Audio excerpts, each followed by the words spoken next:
ছোলার ডাল রান্না করে দেখাবো। তো প্রথমে ছোলার ডালগুলোকে ভালো মতো করে 3 থেকে 4 বার ধুয়ে নিতে হবে। তো ছোলার ডালের উপরে একটু পাউডার থাকে, ওটাকে ভালো মতো করে ধুয়ে আমি কিছুক্ষণের জন্য জলে ভিজিয়ে রেখে দিলাম। তো এই 30 মিনিটের জন্য ভিজিয়ে দিলে পরে ও তাড়াতাড়ি সেদ্ধ হয়ে যায়। তো এই ছোলার ডালটিকে প্রেসার কুকারের মধ্যে দিয়ে লবণ, হলুদ আর সামান্য তেল দিয়ে পরিমাণ মতন একটু জল দেব, দিয়ে সেদ্ধ করে নেব।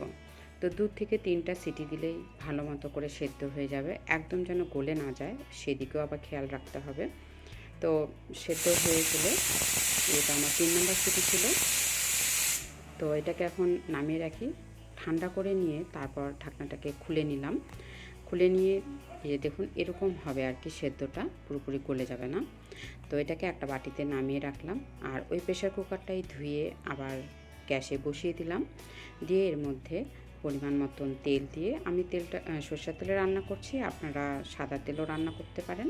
তো তেলটা গরম হয়ে গেলে এর মধ্যে আমি দিয়ে দেব সাদা জিরে ফোড়ন আর দিয়ে দেবো কারি পাতা। তো একটু কারি পাতাটা চড়বড় করে উঠলেই এর মধ্যে আমি পেঁয়াজ কুচিয়ে রেখেছি, কুচনো পেঁয়াজটা দিয়ে দিচ্ছি। আপনারা পরিমাণ বুঝে দেবেন। আমি এখানে বড় সাইজের একটা পেঁয়াজ নিয়েছি, ছোট হলে 2টো নিলেও হবে।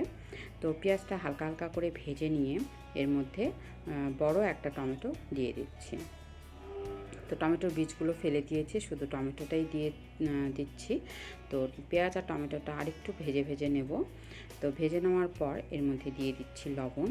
তো মনে রাখতে হবে ছোলার ডাল সেদ্ধর সময় লবণ দিয়েছিলাম, আর এখন একটু বুঝে লবণটা দিতে হবে। আর দিয়ে দেব হলুদ, জিরে গুঁড়ো, ধনে গুঁড়ো আর একটু লাল লঙ্কার গুঁড়ো।